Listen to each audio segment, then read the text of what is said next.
All right. Yeah. Well, we are going live. And this is Karen with newclevelandradio.net. And it is time for What in the World with Paul Seaburn and his sidekick, Cleveland Browns. Yeah. Well, What a that's what great it says on his introduction, shirt.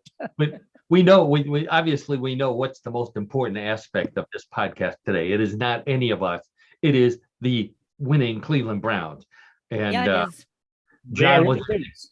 yeah. If, for those of you who are listening to the podcast rather than watching us on YouTube, A, I'm Paul Seaburn. This is What in the World, and thank you so much for joining us. B, John DiNallo, my sidekick and old friend, is dressed head to toe in Cleveland Browns paraphernalia because he saw them win last night over the despised Cincinnati Bengals. So there's an air of exuberance within the podcast today. You can say that. Excuse me. Thank you. Nice day in Cleveland, Ohio, which is where we're at, Northeast Ohio area. I want to say hello to Karen Hale. Thank you for that great introduction. Karen is our co-host, producer, media mogul at newclevelandradio.net, which is our platform.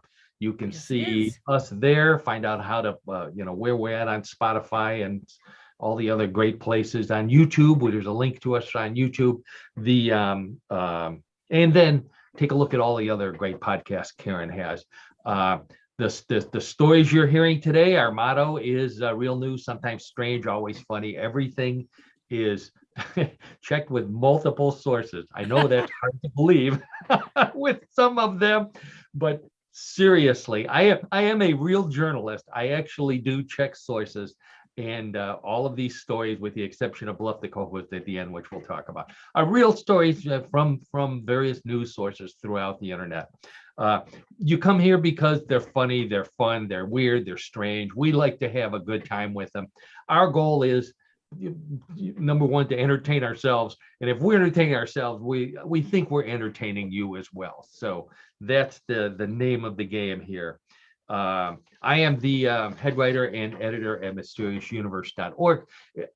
We talk about many of the same subjects that I write about on Mysterious Universe: Bigfoot, space stories, space travel, aliens, a lot of that stuff.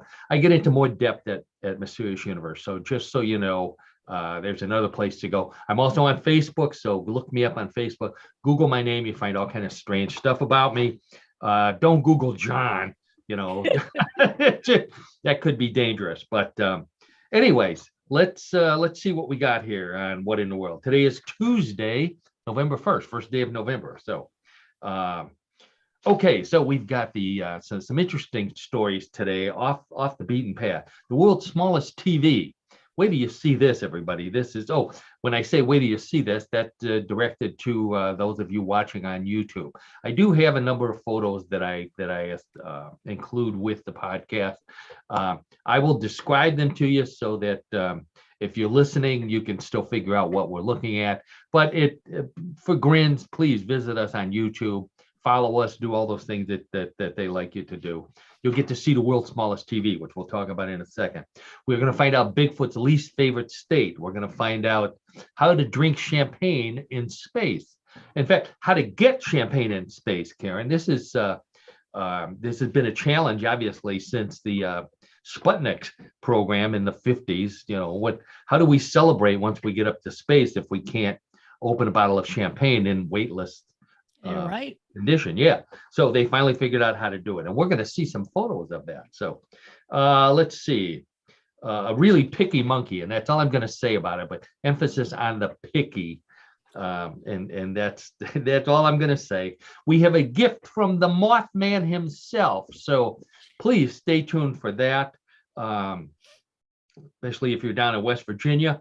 We've got trees that run on two legs in Connecticut. Weirdest story of the week, possibly of the year. So we're going to make sure we get to that. Let's see, more odd news, some trivia. We've got strange sports with John.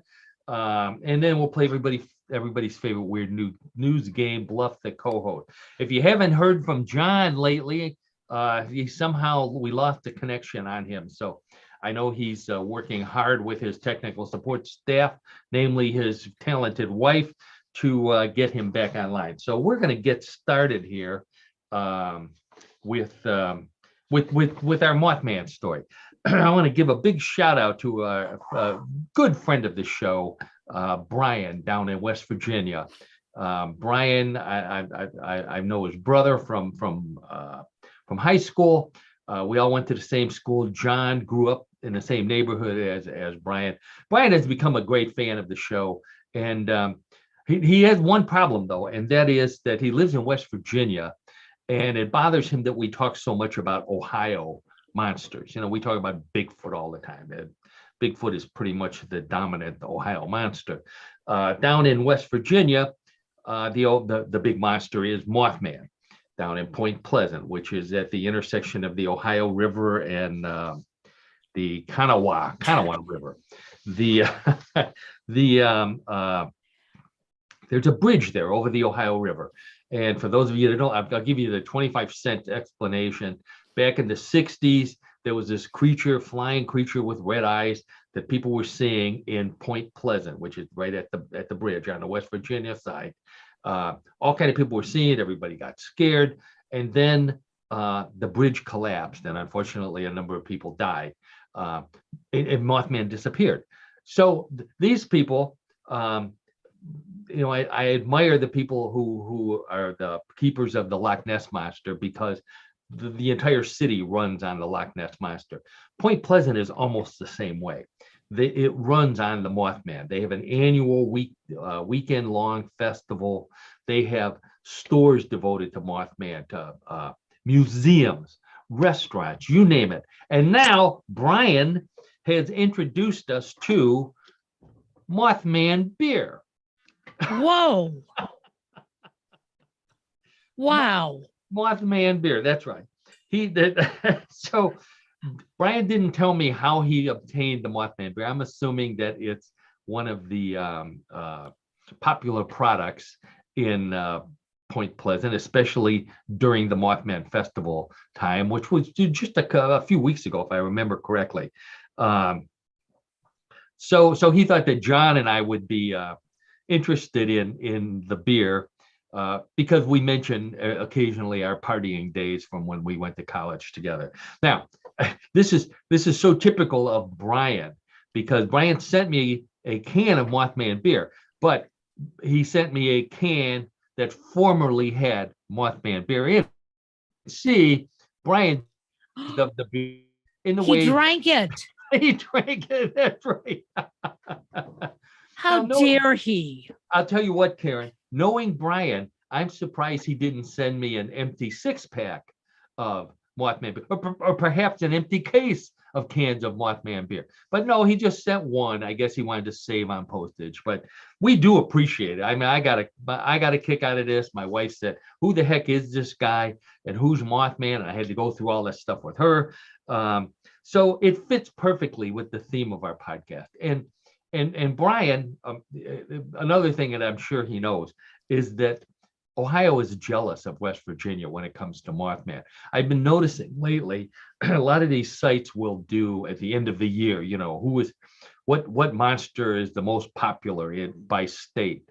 And in Ohio, there's a list of monsters that everybody sees.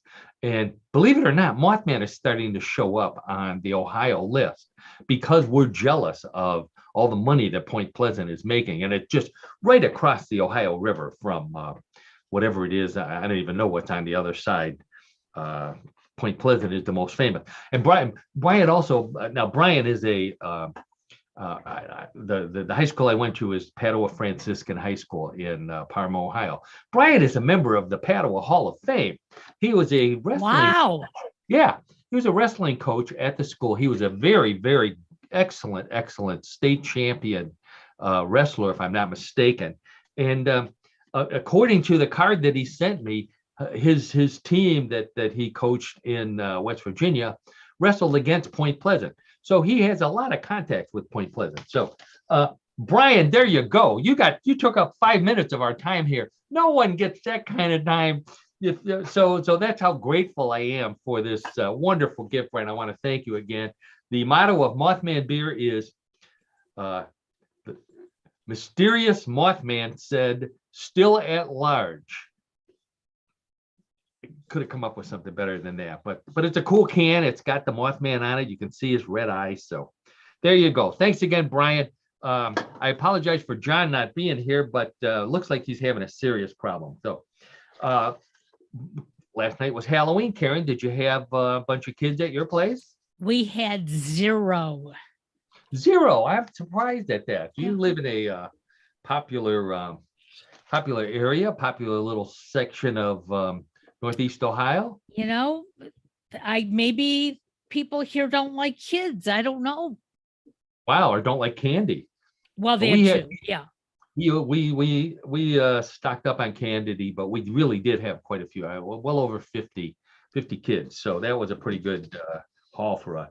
Great costumes, by the way. There was in my humble opinion, the best one for me was a kid who had an inflated alien behind him, and it looked like the alien was carrying him up to the door. Oh, I love it.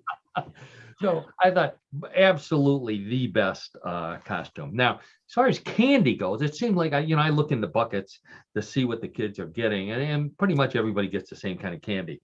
I want to show you the best candy for Halloween this year, potentially the best of all time. This comes from a company by the name of Adafruit, which is a computer company, hardware company. And I want to put the picture up here while I'm talking about it. So Adafruit, Ada, by the way, is Ada Lovelace, who was one of the first computer programmers, a woman who was one of the first computer programmers. Now, I have a picture up here. What this is a picture of a Snickers bar with a little display built into it. That little display is the display for the game Doom. And believe it or not, everybody, you can actually play the game of Doom on this Snickers bar if you can get your thumbs on the tiny little. Oh my God! Yeah, why would you do that? So you could get on What in the World. Okay. Look at all the publicity that they're getting out of this. So it actually runs a version of the video game Doom. The chip, it's called. They call it the Candy of Doom, which I think is a great name. Although I thought candy corn was the Candy of Doom. Me too. Or black licorice. I didn't see any kids getting black licorice. I don't think anybody gives that out anymore. Pop Rocks. Wasn't there a time when kids, there was the rumor that kids were getting sick because they put too many Pop Rocks in there? Yeah. I think that was a Candy of Doom there too. Anyways, this the computer that this is based on is a great computer. It's a tiny little over-the-counter computer called the Raspberry Pi. P-I, not P-I-E. Raspberry Pi. If you're into building your own computer, you know what a Raspberry Pi is. So that's what these people use to put Doom in a Snickers bar. They said you could play it. I don't know. By the time I realized that I had it, I had already eaten half of mine. So, so I'm doomed to go to the dentist tomorrow because I broke my tooth. Yep. Yeah, on this tiny little video game. Now, on the subject of tiny, there's also an electronics company by the name of Tiny Circuits. Now, Tiny Circuits has just introduced two of the tiniest televisions in existence. Let's take a look at this one here. Here we go. So, oh my God. Yeah, it's the screen is 10 millimeters. Across it's 36 millimeters. So it's like a quarter of an inch or a half an inch, I believe, is about the size of it. But take a look at that, Karen. This TV has little knobs on it. It has a speaker. It has a little display. It looks more like the old-fashioned tube TVs.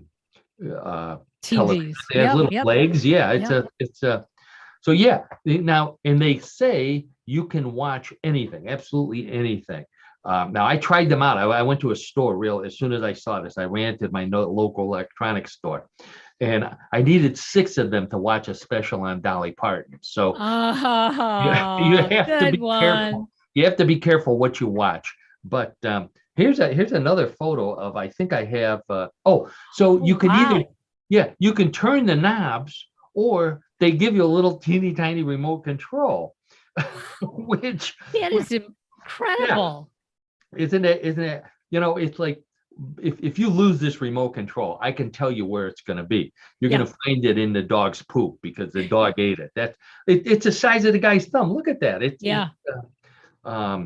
So anyways, you can watch, you can store videos on this thing. It has memory, and it has a little tiny speaker. So you can actually listen. I don't know how you can, it has to be the tiniest possible sound in existence, but they claim that you can tune it up to 11, I guess.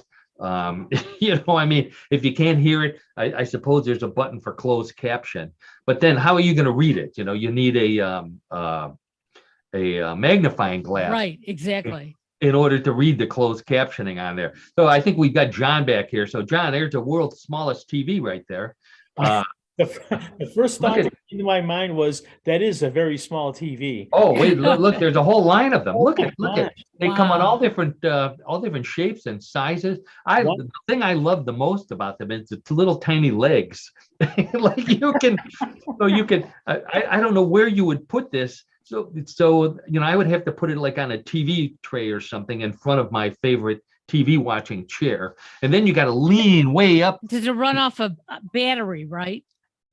I assume, or they're It runs off a battery. Yeah, I'm sure they're rechargeable. Just off the top of my head, are they manufactured by Japanese companies?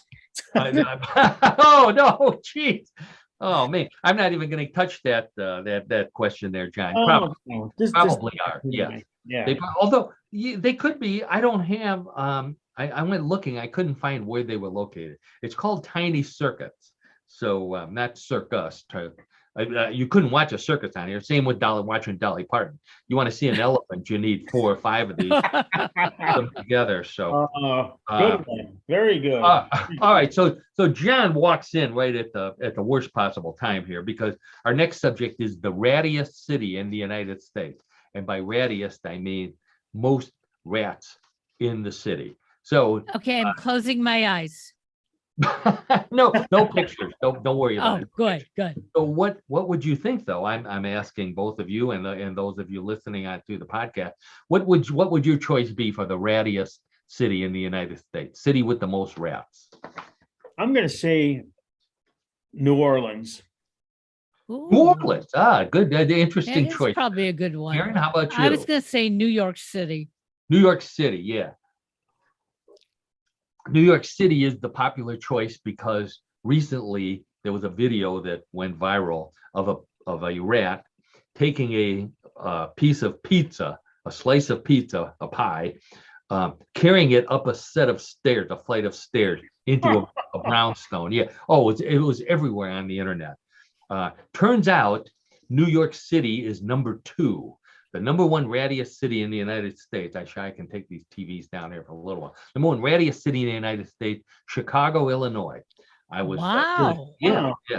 It moved up. It moved ahead of New York. New York is now number 2. Los Angeles, number 3. Number 4, Washington, D.C., which would have been number 3, but they were not allowed to count politicians. So, I thought there's no political commentary on this show, but that's a good one, Paul. We're gonna keep that's a keeper. That's a keeper. Every once in a while we slide one in, John. Right. You know how it goes. Sure. That's all right. So number five, San Francisco. I thought that was an odd choice. San Francisco. I never thought of it. Number 6, Philadelphia. The people there don't care. You know, the Phillies are in the World Series. The Eagles are in first place, undefeated. They could have rats running in their hair. They don't care. They're so thrilled to have winning teams. Sure. So the question is, here we are in Northeast Ohio. Where's Cleveland on the list? Throw out a guess there. I'm going to say Cleveland is 38. 38. Okay. I hope that's what it is. Karen, what about you? I was going to say 25. I was going to say, if this were the Price is Right, I would say go higher.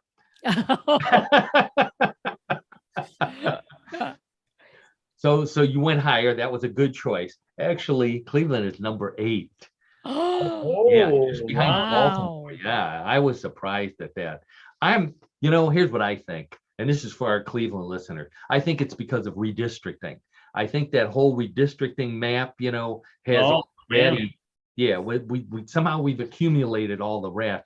We need to change the map and give them to Lorraine or Akron or Painesville, one of those cities. I hope My our apologies. listeners in those Listeners in cities. those cities. Hopefully those listeners in those cities don't take any offense to what you just You're said. right. We're just spreading it. We're having fun, John. We're just having some No, we're fun with always our having listeners fun. there. Yeah, no question Sure. about it. Now, this was one of the more popular of my stories on Facebook this week. Katy Perry.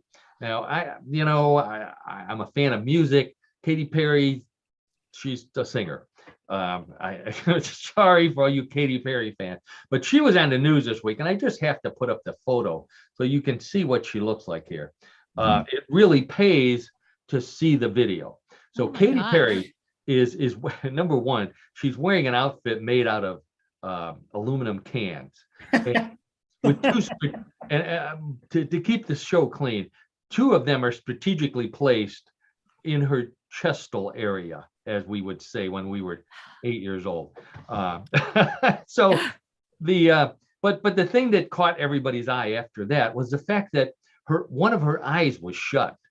And if you watch the video, this is during a concert and in Las Vegas, so it's a huge, big venue, and her eye was stuck. It would open and then it would close again, and she would poke herself on the side of her head like she was hitting a reset button to get her eye to open and close, which is what people thought. They thought, this is not the real Katy Perry. We must be watching a robotic clone of Katy Perry while she's on vacation. Yeah, can you believe that? Now, Karen, many women responded to my post to tell me what the problem really was. Do you know what her problem is? The glue from her false eyelashes. Glue from her false eyelashes. Her eyelashes look like they're at least 2 or 3 inches long. Yep. So yeah, they're that's exactly what it was. But all of us guys, we didn't know what it was. Keith Richards sent I her would a have no text. clue. Yeah. Yeah. Keith Richards sent her a text. He says, if you're going to use a robot, I always found to make sure you have fresh batteries. But he does, yeah. Yep. Because I think he only does about half the concerts. The rest of them, he sends his clone. But she kept on singing, which I thought was really great. She just played right through it, very professional. If that had been Jerry Lee Lewis, I think there would have been a whole lot of shaking going on as he. And that's my salute.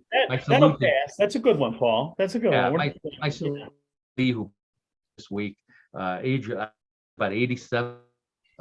87. Yeah. Original first year member of the Rock and Roll Hall of Fame in Cleveland, Ohio. So, John, did you ever see Jerry Lee Lewis live?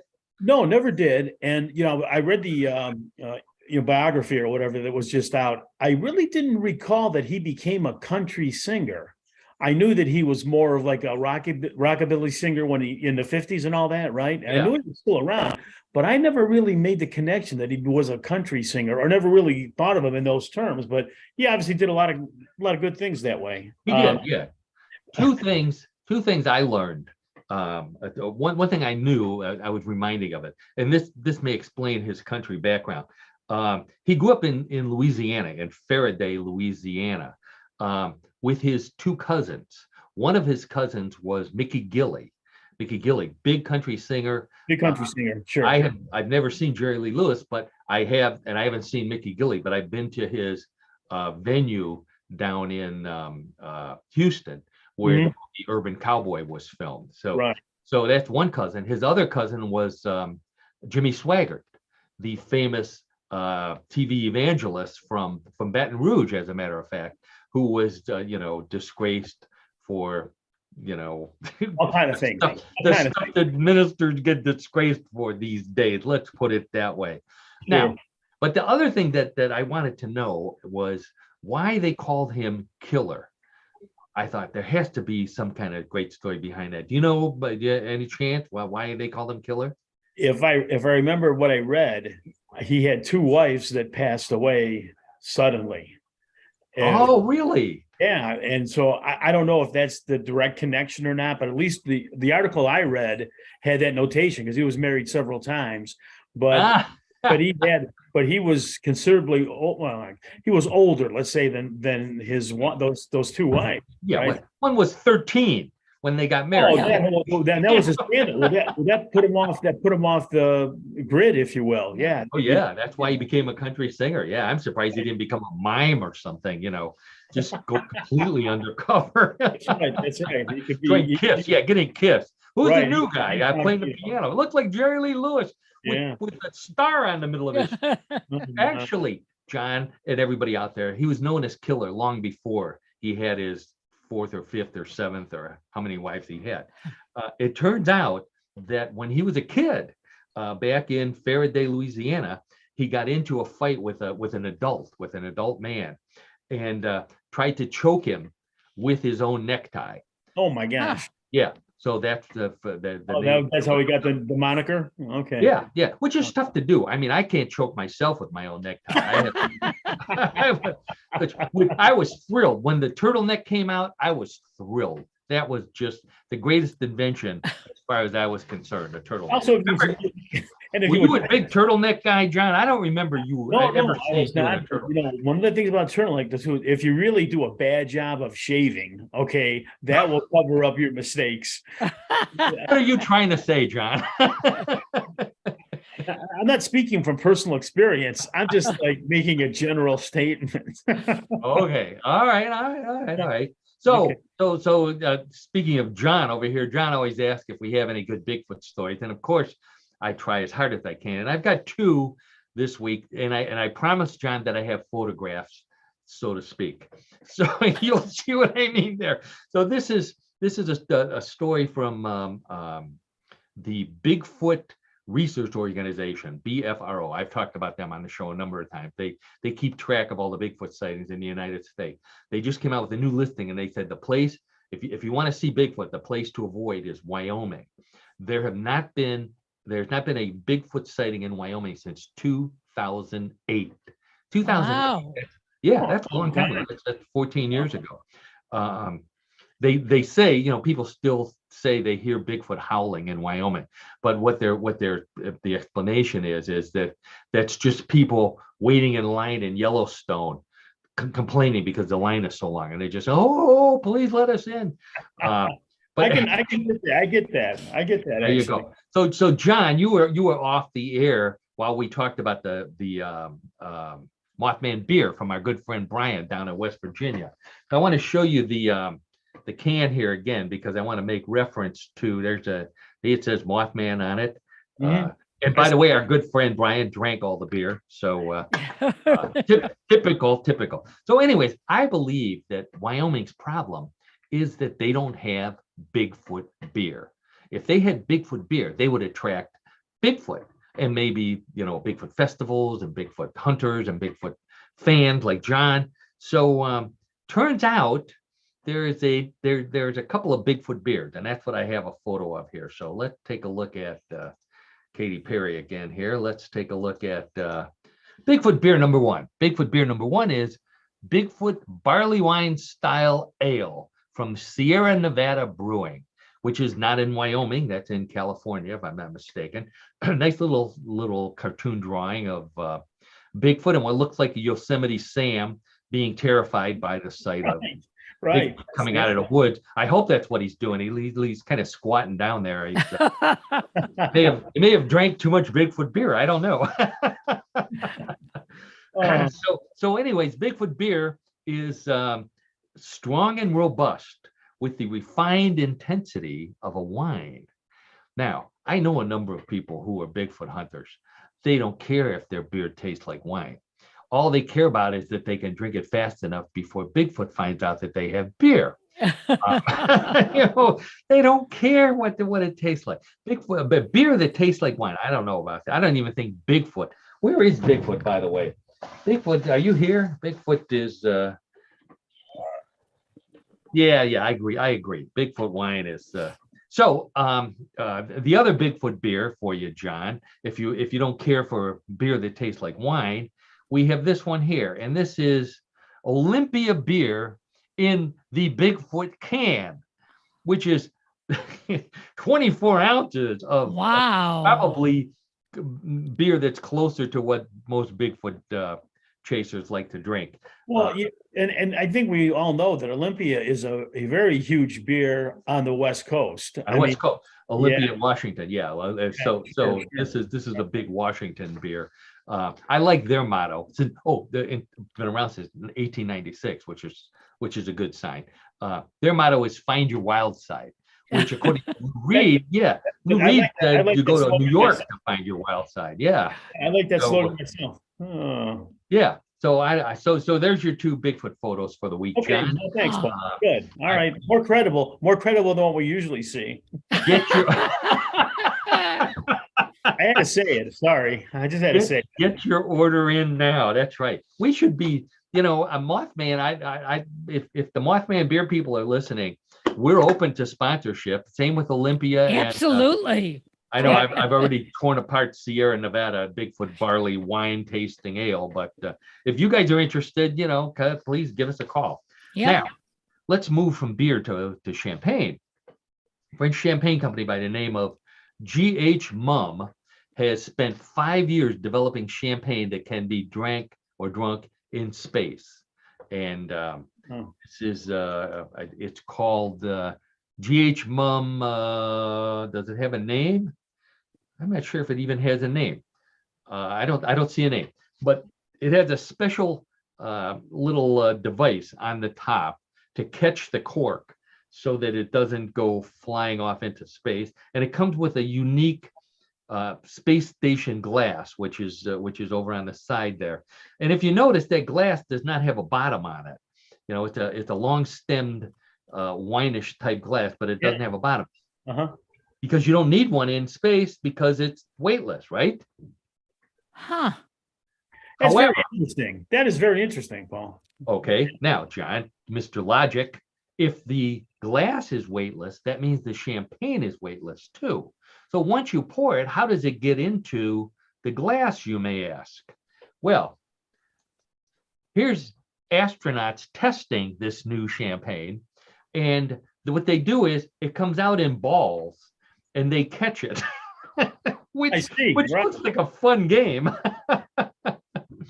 So there they are, they're celebrating. Actually, I don't think this is on the space station. This is in that Vomit Comet airplane that they used to test, train them on anti-gravity.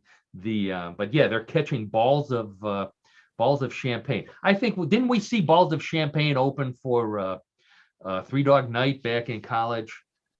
No, I can't remember that, but I don't remember. Kind of remember Three Dog Night, but I don't remember balls of champagne. You don't remember seeing them? No, I can't. I can't recall that. That's quite a few years ago. You have to, I think you have to, they probably should have goggles on so the balls don't fly into their eyes. Like the sports teams now, right? When they have their celebrations, right? Sure, yeah. I think this sounds like a cartoon. This sounds like a good Bugs Bunny out in outer space cartoon. Oh yeah. Mm-hmm. Yeah. The alien invades the spaceship and Bugs his laser is out of laser juice. All he has is the bottle of champagne. So you immediately, start shooting him with the cork and has balls of champagne all over the place. And the script needs work. If you're sorry, but the script needs a little bit of work. That's as much as I could come up with today. I got it. It's very good, Paul. Very good. Okay, so now, Karen, this is when you close your eyes. This is our monkey story here. So this is about a picky monkey. So this is the monkey is called an lemur, which is a very small monkey, but which has a very long appendage, and not the one that you think of, all you dirty-minded people out there. This is a nocturnal primate found only in Madagascar, and it has one very long finger that it uses to pick its nose, of all things. Oh my gosh. This is a world record for the longest, for being able to pick the furthest into your nasal cavity. This lemur, they took a x-ray of his head, which you can see there, Wow.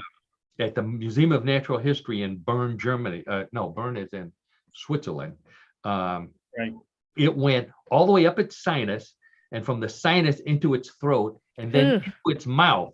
So it could almost reach to the point where it could shoot its finger back out the front of its mouth. That's how long. Gosh. Yeah. That's unbelievable.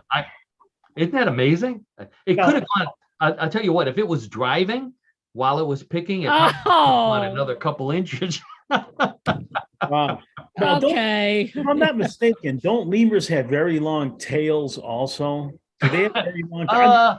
Some of them do. Yeah, you're right. You're right. Some of them do. Very long tail, I thought. Remember that from your biology class. He looks like a rat. He No, looks that's- rodent-like. Yes, Yes, they he do. does They're look kind of rodent-like. scary looking. Yeah, they definitely Yeah. are. I'm thinking, this is going to put the Q-tip people out of business. If we could do this.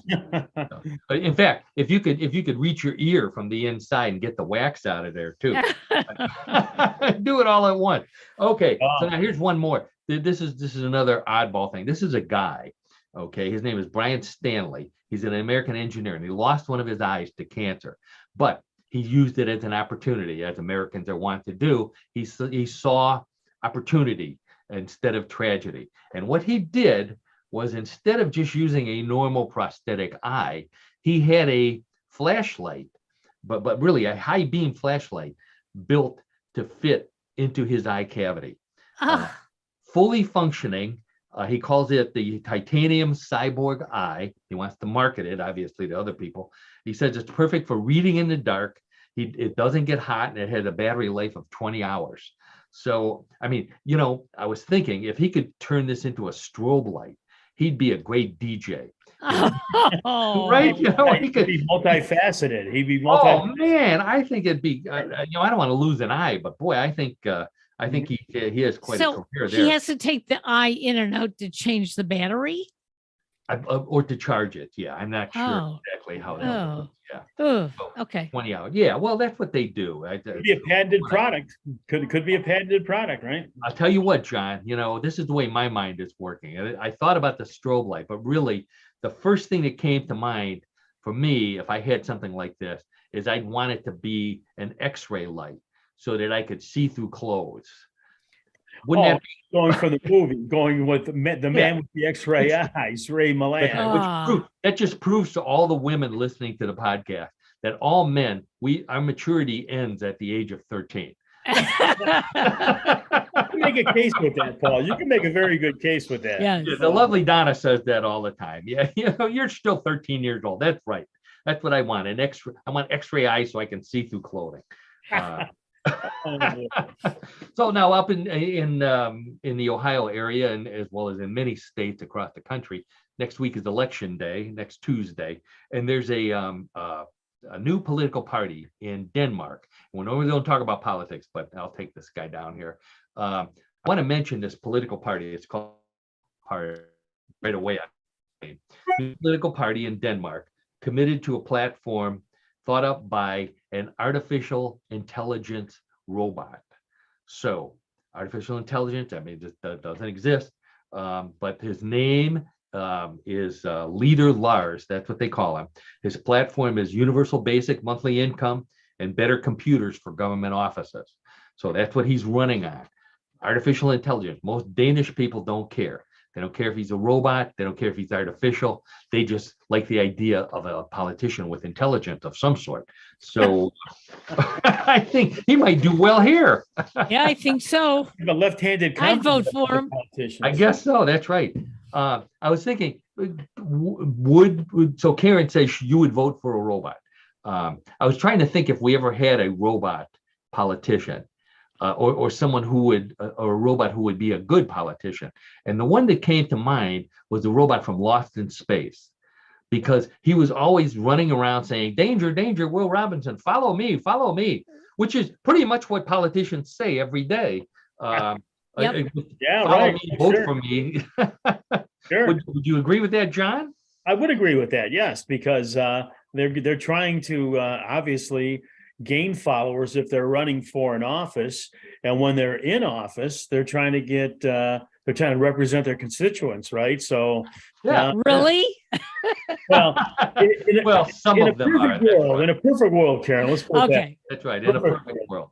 All right. I want to talk about this tree in Connecticut because it was the #1 story at Mysterious Universe this week. So I wanted to share it with those of you in the What in the World podcast world. So so before I begin, John and Karen, everybody out there, what would you, when I say scary tree, what comes to mind when I say that phrase, scary tree? Let's think of a movie that has a scary tree in it. Wizard of Oz. Wizard of Oz. That's right. Yeah, sure. Yeah. There you go. There you go, right there. So that's what most people think of. Those are the trees. The Scarecrow and Dorothy were cutting through the orchard, and first the trees grabbed Dorothy, and the Scarecrow started fighting with it, and the trees have arms, and they were throwing apples at them. So this is the #1 tree that people of our age would think of. Below a certain age, the #1 scary tree is the Groot. Have either of you heard of the Groot? Not me. No, No. I'm going to say no. Yeah, that's what I thought. Groot. Well, hey, what does that mean? That's why I had a picture lined up because I didn't know what it was either. So here's the Groot. Ooh.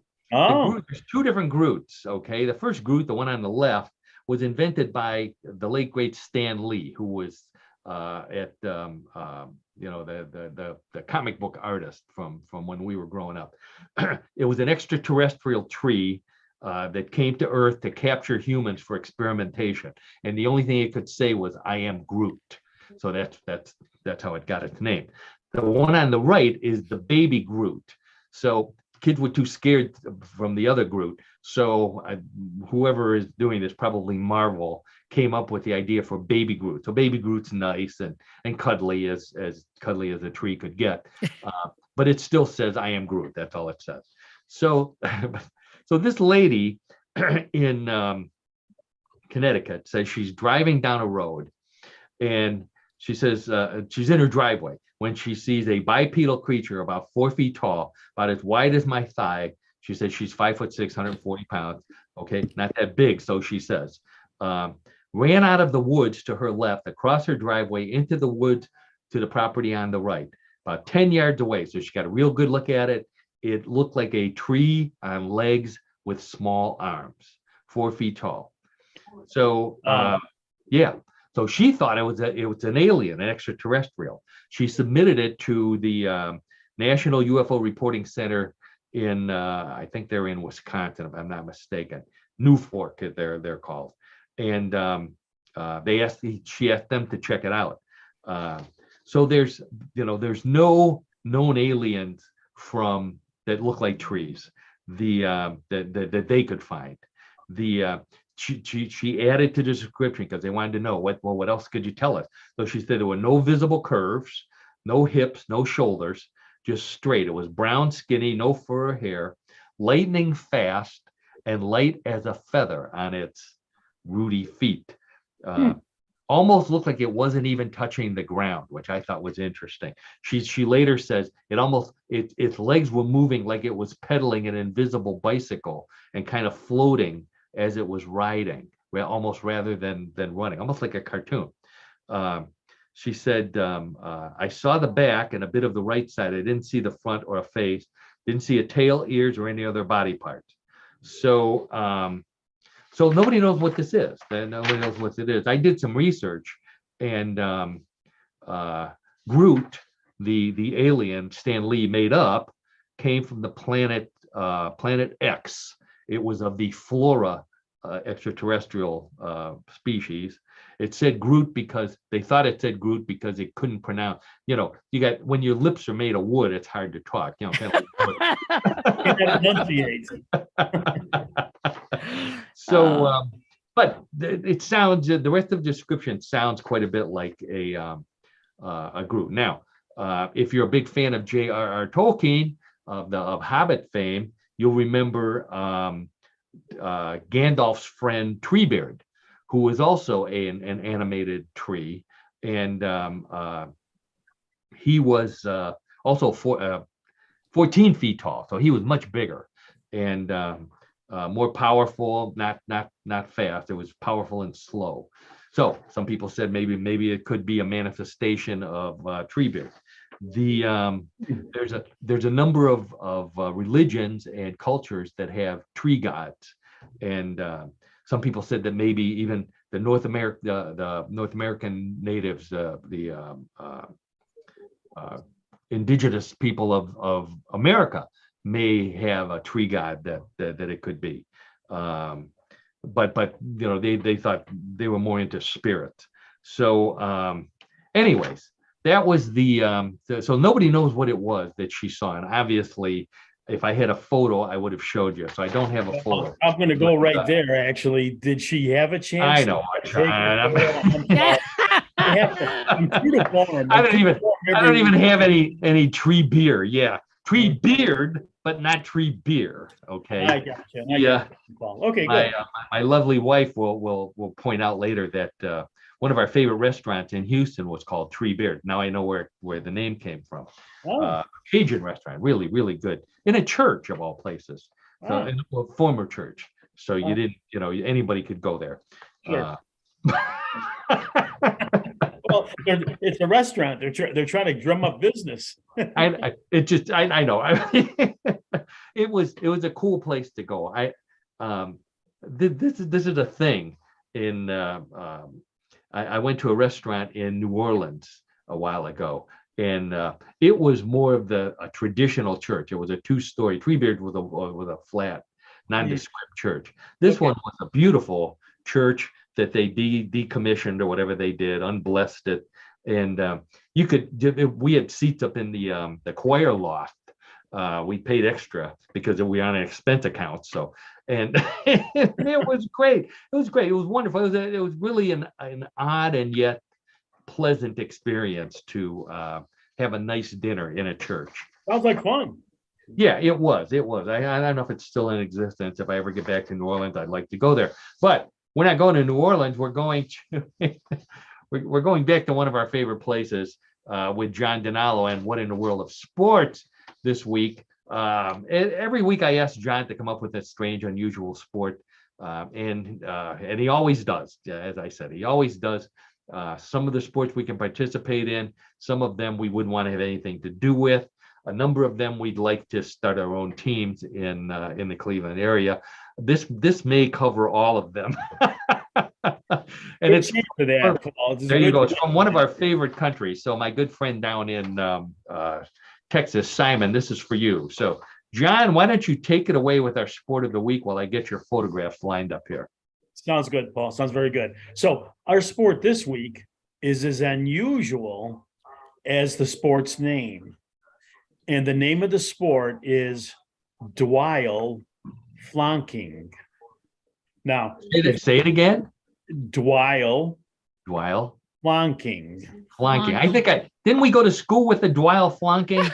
He was from Bulgaria. Oh, no. A vague recollection. I think he left after freshman year, though. I don't think we had him. They had to be on that. Paul. Okay, I'm sorry. I don't want to. I don't want to interrupt this week because I it's going to be tough. But go ahead. Dwyle flanking. Thank you. Go ahead. And so, if you have guessed, it's from England, or this sport is played in England, and it has a pub origin, a bar origin. You're 100% right. But Dwyle flanking is the first sport that we have seen going through our series of sports that uses beer as equipment, not just for inspiration. Beer is equipment. I hope Brian's listening. He may want to play this one. Okay, go ahead. Brian and the rest of the audience. So for the uninitiated, a Dwyle is a mop or a knitted floor cloth. So it's a cloth that's used to clean the floor. The word flank is the past tense of fling. Put them together in a pub, and Dwyle flanking is a sport where 2 teams of 12 players take turns, get ready for this, dancing around while attempting to avoid a beer-soaked Dwyle or cloth thrown or flanked at them by the other team. Now, We could stop right there. I feel a little ill right now. Yes. We could stop Karen, right just there. roll with it. Karen, just Okay, I'm rolling. I'm Just roll rolling. with it, Just Karen. roll. Look at how much fun these people are having. Oh my God. Look at that. Right there, Now- they're having a, and it's co-ed. They're having a time. They're having a time. But anyway, but let's go to the origins. The origins of Dwell flunking are disputed. Some say it dates back to the 16th century, while others say it was invented in 1966 by a group of, get ready for this, printing apprentices who lived in the town of Suffolk. But Okay. it became world famous in 1967 when a lawsuit against the Wavy Way Valley Dwell Flunking Association was featured on a popular TV show in England. The ruling body. It has a ruling body. It's legitimate, Karen. For you in Look at these- particular, it's another association that we have to recognize. There you go. And Sure. fine looking equipment there. What Really? is coming out of that guy's pipe? It looks like he's got a bubble pipe there. Or maybe that's Looks like anyways. I didn't even notice that. it looks like something like the ball of champagne that was up in space with the astronaut. There you go. That's right. Okay, I'm sorry. So That's okay. Dwell flunking. Well, fine. So now we know excuse me, we know that you want the rules. I know you can't wait for these, so you can play at home. So here they are, and we're not making them up. This is an actual sport. These are the official rules. And it starts like this. A dull-witted person is chosen as the referee, or his name is referred to as Jabanowl. And and the two teams decide on which team will flunk first by tossing a sugar beet and seeing how far the sugar beet goes. Tossing a That sugar beet. determines Tossing a sugar beet, if you know what we mean. right. And Okay. I'll spare with the details on this, but the game begins when the Jabanowl shouts, "Here you go, Gither." Okay. Right, Throw the beat. Okay, so we threw the beat. What happens next? The non-flunking team joins hands and dances in a circle around a member of the flunking team, and this actual practice is called girting. Now, the flunker dips his Dwell pole into a large bucket of beer, then spins around in the opposite direction to the girders nearby, and then he flunks his Dwell at them. Okay? So If- for those of you who can't see the photograph, I want You to. did photograph, no. We Yeah. did mention that it was a mop, but these particular flunkers here, they use a rag of some sort, and it's official rag. It's got writing on it, so we know it's official. That's right. And it's on a stick, so it's not attached. And they dip it in the beer, and then they kind of fling the stick, and the rag falls off. It gets thrown off of it, or gets flunked. Yeah, off. it gets directed away from the pole, and it's gonna hopefully go to someone. So So then what happens, John? Well, let me tell you, I'm glad you asked. If the Dwell that is thrown misses completely, it is known as a swedge. It's a swedge. When you miss, it's a swedge. It's All like right. trying to hit a baseball and you don't hit it, it's a strike. Swinging a swedge.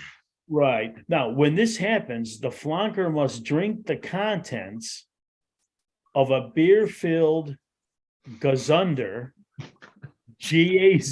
Gazunder, or a pot before the wet Dwell is passed from hand to hand along the line of now girding girders, chanting the ceremonial mantra of pot, pot, pot. So it's a traditional sport, okay? You follow this tradition of doing this. Now, a full game consists of two snurds. Two snurds. Nerds. Two snurds, yes. That's N-U-R-D. Oh, God, help us. Each snurd being one team taking a turn at girding, And then the Javanol, then he interjects and adds interest and difficulty to the game by randomly switching the direction of rotation. And then he levies heavy drinking penalties on any player found not taking the game seriously enough. So he tells them to change directions. That's his whole job. That's his whole job. And probably to duck. Yes. Okay. But then if he spots someone who's not really competing or interested in the action, the person has to drink. There's a Oh, there you go. penalty. So how do you score in this game, John? So the points are awarded as follows, Paul. 3 is for a wonton, W-A-N-T-O-N, wonton, or direct hit on a girder's head. 2 for a morther, M-O-R-T-H-E-R, or a body hit. And 1 for a ripper or a leg hit. So the goal is to hit him in the head with the beer-soaked rag. Well, you get more points for that. What fun. The headshot. It's a headshot. No, wait. Now, again, it gets better. 1 point is deducted for anyone who's in the area or in the competition that remains sober at the end of the game. So that's how they, that's how Okay. Now, wait. At the end of the game, the team with the most points wins and will be ordered a handsome ceremonial gazunder. Let me just take a quick departure on the gazunder. The gazunder is something that goes underneath a person's bed or where they sleep if they had too much to drink. Yep. But the British refer to it as a gazunder because it goes under the bed, Under the bed. wherever you're sleeping. Now, In your flap. Right. and let me close with this. If you decide to play Dwyle flonking at your next party, do us a favor. Tell the police you heard about it on Joe Rogan's podcast, not ours. Oh, That's right. Please don't associate us with this at all. This is I just wanted to hear John say all those words. I thought that was just that was going to be the best part, and it was gazunder and Dwyle and flonking and I will point. Go ahead, John. I'm going to say it is such a strange sport. I mean, we have strange sports every week, but really, I mean, the skill needed in this, and then I don't know. It just, I'm not on board with it. I'm just not on board with it. I'll tell you what, the last photo that we have here is people do have uniforms on. And I did a little more research after we talked about this. And some of the pubs are, the Dwyle flunking has gotten a little out of hand and they're cutting back on the beer. So obviously that could have been the main purpose of this sport. But anyway, so John, as always, a great sport, Dwyle flunking. Did this remind you of anything that we may have done while we were in college? I know you're going to bring that up, and so I'll let you continue with this, and I'll let you carry the ball, so to speak. I don't think we participated in actual Dwyle flunking. I don't think we could even pronounce not this exact sport. But we invented a sport very similar to this one day when we had nothing better to do and a keg of beer to drink. We didn't have gazunders because we were at a modern school, but we did have mops and we had mop buckets. So obviously a mop bucket holds far more beer than a gazunder. So we filled the mop buckets with beer, and then rather than flinging rags at each other, we came up with jousting. So this is mop jousting. That I don't know if you remember this. It was that we even had. oh, look at you guys! Yeah. Oh yeah. This was very organized, and it was so popular, Karen and John. I'm sure you don't remember this, but the German army heard about this and they incorporated it into their training. Oh my God! This last photo is a bunch of guys in the military, but ancient. Looks like World War I. With like World War I. Sure. Yeah, brooms and improvised helmets jousting with each other. Knights of the Mop jousting in something. regimental sports at Regimental Chatham. sports in Chatham, Chatham. Yeah, England. yeah. It's in Oh England. yeah, this is why they lost the war. Well, the U.S. helped them win it. Let's put it that way. There you go. That's right. All right, John. What was it? Dwight Flocking. Aisle flanking. There you go. Thank you. All right. So at John's request, we're gonna take a break from the English sports for a while. So Simon, our friend down in our listener down in Texas, we'll give you a break. Anyway, so that brings us to Bluff the co-host, everybody's favorite weird news game. Let me take those flunkers down there, if you know what I mean. And so Bluff the co-host, everybody's favorite weird news game. Rules are simple. I have 3 stories similar to the ones we've been telling all afternoon. Big difference is that those were real. Some or all of these may be bluffs, and it's up to you and John and all of you out at home and Karen to determine which are real, which are bluffs. So wagering allowed, place your bets, hands on the buzzers. John and Karen, let's get right to story number 1. Most parents would just like to see their adult children move out of their basement. A shopping mall in Rhode Island would just like to see an adult child move out of a small hidden room in the mall where he's lived for 4 years before getting caught. The man claimed he found the secret room while mall walking one morning, and he and his friends decided to hang out there for a week and party. When no one found them, they brought in furniture, a TV, and a PlayStation, and managed to remain undetected for 4 years until a security guard found the secret entrance. The man says he misses his wife, who divorced him after they were found out. But the thing he misses the most is the Cinnabons from the mall. So, man and his friends who lived for 4 years in a secret room in a shopping mall in Rhode Island. Real or bluff, Karen? John, and Karen, we'll go with you first. What do you say? Maybe if this was in England, it might be true. But since it's in America, I hope it's not true. So I'm going to say it's not true. Okay, Bluff. if it was flonkers, it'd be real, but it's Rhode Islanders, so it's a bluff. Okay, John, what do you? Well, I'm going to go against the grain here. I'm going to say that this is a true story. I think people are strange enough to do something like this. So you're saying there's flonkers in America, huh? Well, I wouldn't necessarily connect them to being flonkers, because I think that's their own breed. Okay, if you play that sport, okay, you're a certain breed or a certain type, not being judgmental. Okay, but I'm just going to say that I could see people trying to get away with something like this. For 4 years, living in a mall. Well, 4 some years. people, Okay. yes, I'm going to say yes. John says it's real. Karen says it's a bluff. Let's check with the judges, and the judges say, "Congratulations, John. That is a real story." 4 years. Can you believe that? They built Boy, I just don't get this game anymore. Oh, well, you're logical, Karen. You're thinking logically. That's part of the problem. Okay. Listen I'll to go Mr. with that. Expert over here now. I'll go with that. Yeah, okay. They built a cover so that the security guards couldn't see him. And they did. They went in and out. It's an unbelievable story. Real quick, Okay, so, I'm curious. oh yes. What happened to him at the end of 4 years? They got some kind of misdemeanor. His wife really did divorce him. She started out as his girlfriend, lived there. They got married. When they got kicked out, she divorced him. I couldn't believe. Yeah, where's he going to take me now? I've already lived next door to Cinnabon. Right, exactly. Yeah. It's all downhill from there. Oh, you better believe it. All right.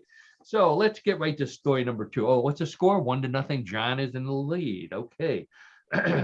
It's common to describe a person as not knowing their right hand from their left. But one woman was so frustrated by this that she did what only a millennial would do. She had an L tattooed on her left wrist and an R on her right. She was so happy at the results that she posted a video of her wrist on TikTok. And now she has hundreds of followers who did the same thing or want to know where she got it done. Being a millennial, she tells them she got it done on her wrist. However, most people appreciate the idea with many saying that it has improved their driving because now they know which way to turn. All right, so the woman who couldn't tell her left from her right until she had L&R tattooed on the proper wrist. John, what do you say, real or bluff? You know, you would think that this is a bluff, but I'm going to say it's real. I'm going to say this is another true story. Sad but true in a way. Sad but true. Okay, Sad John says that some people just have to tattoo L&R on their wrist. Karen, how about you? What do you say? You know, Wait, first show us your wrist. Okay. No tattoos on her wrist. All right.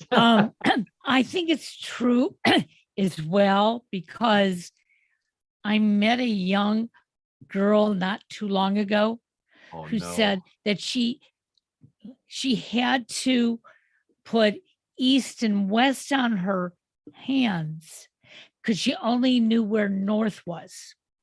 So she has a tattoo for east and west. Is this girl or this woman, Karen, related to the person in the story? I may be, but I thought that I said, so if you know where north is, why did you have to put it on your wrist? She said, I wanted to make sure when I was going east and west. Wow. Got it. Yep. Wow. Boy, real life bluff the co-host. You can't beat it. You can't be. Okay, so let's see. So both of you said that's a real story. Yeah. All right, let's check with the judges. And the judges say, congratulations to both of you. That is a real story. Yes, sir. Okay. Wow. All right, Karen. Okay, so that means the score is 2-1. John is in the lead, but Karen knows points are doubled in round number 3. So she could come back roaring. I could. And the Browns never did come back last night. They were ahead through the entire game. So anyway, let's get right to story number 3 and see who wins this week. Number 3, genetic engineering has done a lot of good, but a scientist in Germany sounds like an evil scientist with his new creation, which he calls the world's most dangerous plant. He started with a meat-eating Venus flytrap. He then spliced the fly-catching part with genes from the mouth of a piranha fish. After many tries, he finally developed a Venus flytrap with real teeth. While they can't chew, at least not yet, the teeth can easily chomp through a fly or a bigger bug, making it easier for the flytrap to digest. The scientist knows there are plenty of people who would buy his creation, and he plans to sell it soon as his lawyers work out a foolproof liability contract.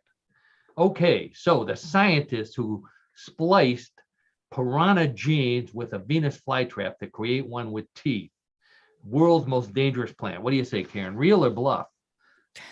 Remember, it's Germany. I wish I knew science better, but I slept through all those classes. It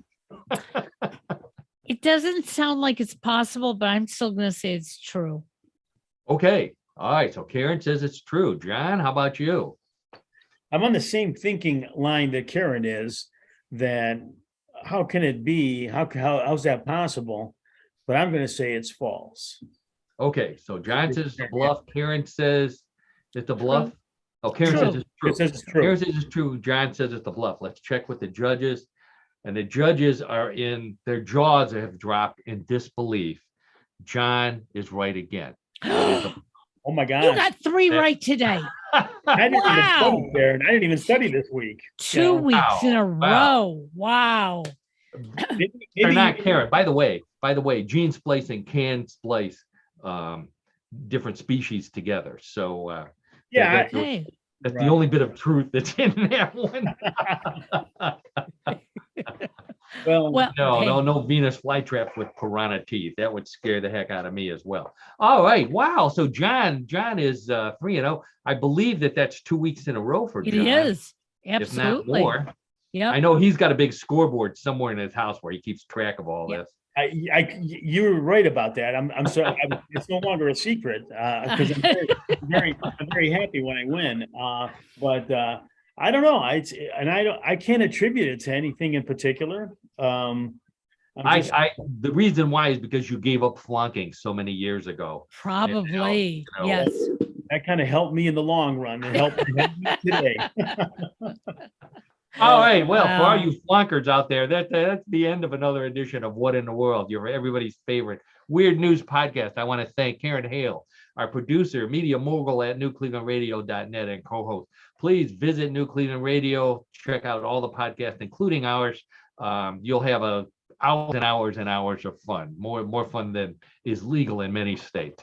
And then I want to thank John DiNallo, our also our co-host and host of What in the World with John DiNallo. My old friend, good color commentary again today, John. Glad you got your technical difficulties straightened out. Yeah, thanks Also- for your patience, Paul and Karen, and the audience. Sure.